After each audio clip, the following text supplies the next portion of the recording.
આ તમારું દુધરેજ અમારે અહીંયા અમારા તો નજીક જ છે, પણ દુધરેજની ગાદીની તમને એક વાત કરું, મેં સાંભળેલી અમારા ગુરુ મહારાજ વાત કરતા, સાચું ખોટું મારો માલિક જાણે.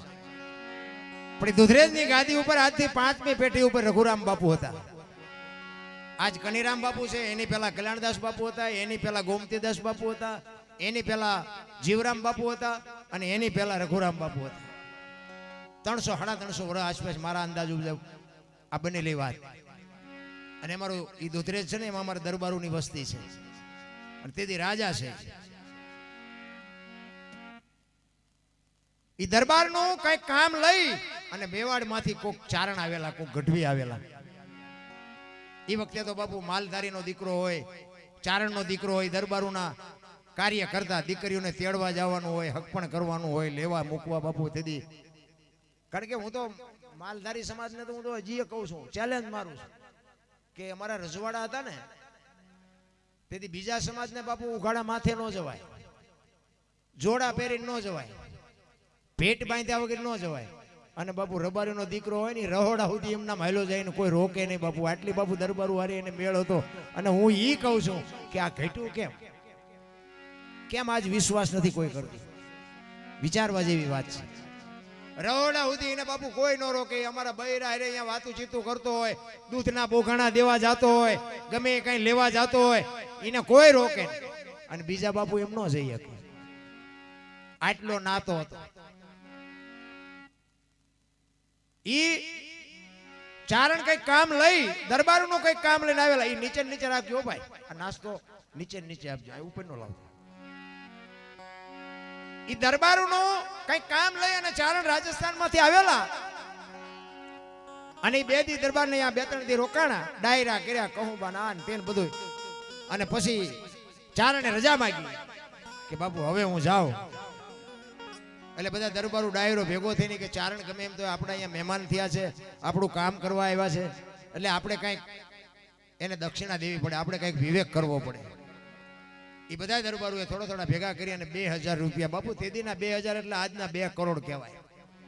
2000 રૂપિયાની શીખ કરી અને બાપુ ગઢવી તમે જોવો ને તો એની કહું ફાટે, વાહ દરબારો, વાહ દરબારો, મને આજ 2000 રૂપિયા બાપુ શીખ કરી. પણ એને ત્યાંથી નીકળે અને એને વાત યાદ આવી કે અહીંયા એક આ દુધરેજ ગામ છે કે ઓલી વડવાળાની કંઈક જગ્યા નાની એવી છે, કંઈક ડેરી છે, કંઈક ઝૂંપડી છે. એ કે અહીંયા દરબારોએ કીધું કે હા, તો કે મારે એના દર્શન કરવા જવું છે. અને એ વડવાળાની ઝૂંપડી હતી ને, ત્યાં એક છોકરો કોક મૂકવા ગયો કે હાલો હું તમને દેખાડું. એ વડવાળાની જ્યાં જગ્યા હતી ત્યાં રઘુરામ બાપુ બેઠા છે અને અહીંયા આવ્યા અને રામ રામ કર્યા. આડાવાળા આટા મારીને બેઠા અને બાપુ પૂછે છે ચારણ, ક્યાંથી આવ્યા? એ કે બાપુ રાજસ્થાન માંથી આવ્યો. કેવા છો? એ કે હું બાપુ ગઢવી છું, ચારણ છું.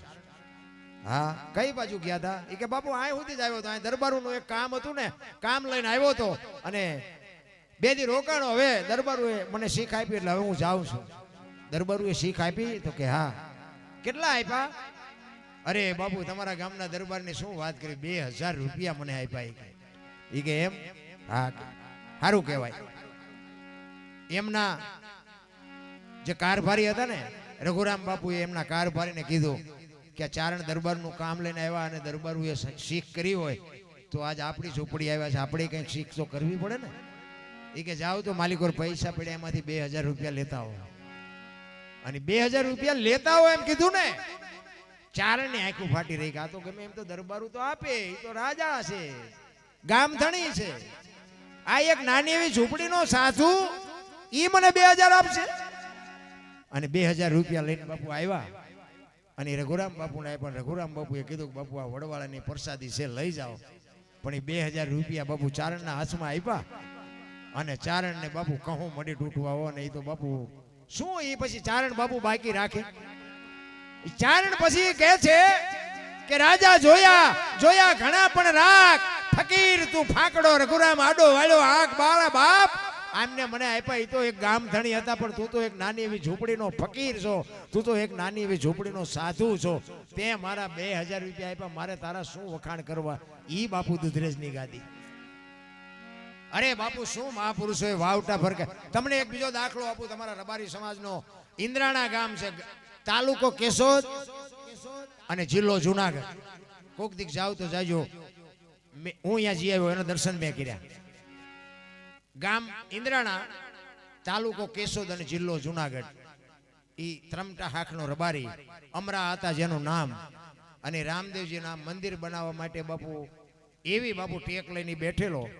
અને રામદેવજી બાપાનું મંદિર આજે અડીખમ ઊભું છે. મંદિરની સામે બાપુ એની સમાધિ છે. પણ હું અહીંયા ગયો, શું બાપુ સંતોના ભજન પડ્યા છે. તમે કોક દીક બહાર નીકળીને આંટો મારો તો તમને ખબર પડે આ ધરતીની શું તાકાત છે. એમના દીકરાનો દીકરો મારી હારે આવ્યો, એને બધી મને વાત કરી. ઈ કે જો આ મારા દાદા અને આ એનું મંદિર એને, અને પણ બાપુ એને બધી વાત જે મને કરીને, ઈ કે આજે કોઈ માલ ઢોરને કઈ તકલીફ હોય, કોઈ માણાને તકલીફ હોય તો આજે અમારા દાદાની કે માનતા લઈને આવે ને બાપુ આજે કામ થાય છે. આ એક રબારીનો દીકરો, એક ઇન્દ્રાણા ગામના બાજુમાં સીમાડાની માલિકો એક ડેરી છે, રામદેવજી બાપાનું મંદિર છે. આજ માનતા રાખો ને બાપુ કામ થાય. એને કેવું ભજન કર્યું છે. એમના દીકરાના દીકરાએ કીધું મને કે બાપુ તમે ક્યાંક પ્રોગ્રામમાં જાઓ ને તો એક મારે તમને એક વાત કરવી છે કે એક થોડીક ભલામણ કરજો. કે મેં કીધું શું? ઈ કે આ વગડામાં છે ને એટલે અહીંથી બધા માનતા કે દર્શન કરીને વિયા જાય છે, કોઈને ખબર નથી કે એમનું કુટુંબ અહીં રહે છે. એટલે તમે જરાક એક જાહેર કરી દેજો કે એનું કુટુંબ અહીં રહે છે, કોઈ રોટલા ખાધા વગરના ન જાય. બાપુ એના દીકરાએ મને ભલામણ કરી. આ મારા દાદા જેવું અમે નહીં કરી શકી, પણ એ કે મારા દાદાના નામથી જો આટલું કામ થતું હોય તમે બટકો રોટલો તો ખવડાવી શકી ને. મને કે તમે આ મીડિયાના માધ્યમથી તમારા વિડીયા બધા જોતા હોય, એમાં કદાચ કોઈક બાજુ માનતા કરવા આવે તો તમે આ વિડીયામાં બોલ્યા હોય તો કે એટલી ખબર પડે કે અમરા આતાનું કુટુંબ ગામમાં રહે છે અને રોટલા ખાતા વગરના જાય નહીં. બાપુ હજી આજે એની ત્રીજી પેઢીને બાપુ આ ભાવના છે. હું એટલા માટે કહું છું બાપુ રબારી જેવડો રોટલો ક્યાંય નથી. અને આ રોટલો જે કરે ને એ બાપુ રૂપિયા નો કરે. રોટલાની વાત બાપુ બહુ મોટી છે. એ ઇન્દ્રાણા ગામ છે ને, એ કેશોદ તાલુકો જુનાગઢ જિલ્લાનું ગામ. પણ હું તો અહીંયા ગયો ને પછી અમને એના ઘરે લઈ ગયા, અમને રોટલા ખવડાવ્યા. મારે બાજુના ગામમાં પ્રોગ્રામ હતો અને એને ખબર પડી ને મને બાપુ અહીંયા લઈ ગયો. મને કે તમે અમારા દાદાને એક દર્શન તો કરો. પણ બાપુ તમારું હૈયું ઠરી જાય બાપુ, એવો મહાપુરુષ ત્યાં એવી સમાધિ બાપુ લે. અને રામદેવજી બાપાના આજ બાપુ અહીંયા અખંડ બાપુ આરતી ઉતરે છે. તમે કોક દીક જાવ તો તમે જોજો, તમને ખબર પડે. એટલે મને ને તમને હું તો એમ કહું કે આપણી કચ્છ કાઠિયાવાડ ને સૌરાષ્ટ્રની ધરતીમાં 10 કિલોમીટર નો હાલો હરિહરની હાકલવું પડે. ધર્મના વાવટા ફરકે હજારો માણા બાપુ મફત રોટલા ખાય છે. આપણે કોઈને ખવડાવવા દેવા ખવડાવવા રાજી નથી. આપણે જો અત્યારે લગનગારો છે ને, એ લગનમાં કંકોત્રી બધાને આવે. હું તમને અનુભવ કરાવું, બધાને ખબર છે પણ આવું તમને તાજું કરાવું કે લગનની કંકોત્રી આવે ને, એ લગનની કંકોત્રીમાં છેલ્લી લીટીમાં લખ્યું હોય, તેમ બધાએ વાંચ્યું છે. ફલાણા ભાઈ દીકરો ને ફલાણા ભાઈ દીકરી ને ફલાણા ગામના મારા વેવાય અને આ જગ્યાએ લગ્ન પ્રસંગનું આયોજન કર્યું છે. તમે નવ દંપતીને આશીર્વાદ દેવા માટે પધારજો. આશીર્વાદનું લખ્યું હોય છેલ્લી લીટીમાં કે નવ દંપતીને આશીર્વાદ દેવા માટે સહકુટુંબ પધારજો, એવું લખ્યું હોય. કોઈ આશીર્વાદ દીધા? લગ્નમાં બધા જાતા જશો, આશીર્વાદ આપ્યા કોઈ? આ તો અહીંયા જાય ને કે પંઠોજી નું પંઠા હાટું જાટા મારો ખાવાનું જ ગોતે. ખબર જ નથી કે આનો વેવાય ક્યાં, આને ક્યાં ગામ હકપણ કર્યું છે, દીકરા ક્યાં દીકરાના લગ્ન છે, કઈ દીકરીના લગ્ન, કોઈ પૂછતું જ નથી. એ કે જમણવારજી ને પાસે અને કંકોત્રી ખોલીને બાપુ આવડવા એક જ જોવે, ભોજન સમારંભ કઈ તારીખે કેટલા વાગ્યે છે, બાકી કોઈ કઈ જોતું જ નથી. આ આપણી ગઢની બાપુ પરંપરા હતી, આપણે બધી ચૂકી ગયા. ને કે આશીર્વાદ બાપુ ઈ દેવાના હોય કે એક મંડપમાં હસ્તમેળાપનો સમય હોય ને ત્યારે દીકરીના માતા પિતા બાપુ કન્યાદાન કરવા માટે બેઠા હોય અને એ હસ્તમેળાપ થાય. અગ્નિની સાક્ષી ભૂદેવ બાપુ મંત્રોચ્ચાર કરતા હોય અને એ હસ્તમેળાપ પતે ને પછી ફેરા ફરે અને ફેરા ફેરા પછી બાપુ ભૂદેવ અવાજ કરે કે નવ દંપતીને હાથગણું કરવાનો સમય છે, હાથગણું કરાવવું એને બધા આવો. એ વારાફરતી બધા હાથગણું દીકરીને કરાવે, દીકરાને કરાવે, જેને કરાવે. પણ એ હાથગણું કરાવતી વખતે આશીર્વાદ આપવાનો છે. જો આપણી આ ગઢાની પરંપરા છે. અને આશીર્વાદ કેવા આપવાના કે ગમે એના દીકરાની જાનમાં તમે ગયા હોય અને અહીંયા બાપુ તમારે ઈ આશીર્વાદ આપવાના હોય કે હે મારા નાથ, અમે આની જાનમાં 100 જાનૈયા ને 25 જાનડીઓ આવ્યા છે. આ દીકરાની જો કદાચ ઉંમર ઓછી હોય તો અમારા 100 જાનૈયા ને 25 જાનૈયાની જાનડીઓની 100 મહિનાની ઓછી ઉંમર કરીને આની ઉંમર મોટી કરી દેજે. આના લગ્નમાં ભલે લઈ આવ્યો પણ આની કારણે અમને ન આવવા દે. તો મારા બાપ આ આશીર્વાદ દેવાના છે. કોઈ દેતું જ નથી. અને પાછા પાડું મરે એટલું ખાઈને પછી બહાર નીકળ્યા પછી એમ કે ખાવાનું સારું નહોતું, પાગરણ સારું નહોતું, ઉતારો સારો નહોતો. તારા જોડા તો જો 1.5 રાત રેવા થીગડા દીધા. રિયો કોકનું આવું છે ને. કારણ કે બાપુ એ તો ઘરે જયારે ઘોડા આવે ને ત્યાં ખબર પડે. રામ મહાપુરુષોએ બાપુ તમને મને ખૂબ શાન કરી છે. હું તો કહું છું કે માણા બની જાઓ. માણા જ બનવાની જરૂર છે. ને કે મેં હમણાં કીધું એમ જાનવર પૂજાય છે ને આપણને ભલામણા કોઈ હારા મોઢે કોઈ બોલાવે નહીં તો આ જિંદગીમાં શું આપણે ફાયદો શું આ દુનિયાનો. એટલા માટે એક વાણીમાં બાપુ જલારામ બાપાનો એક મારે તમને પ્રસંગ કહેવો છે. જલા બાપા હરિહર કરાવે છે, દાળ રોટલો ખવડાવે. અભ્યાગત જે આવે વીરબાઈ અને જલારામ બાપા આપણું વીરપુર તમે ન ગયા હોય તો જાજો. અખિલ બ્રહ્માંડના માલિકે વીરબાઈને જે જોડીને ઝંડો આપ્યા ને આજે બાપુ વીરપુરમાં પીડ્યા છે.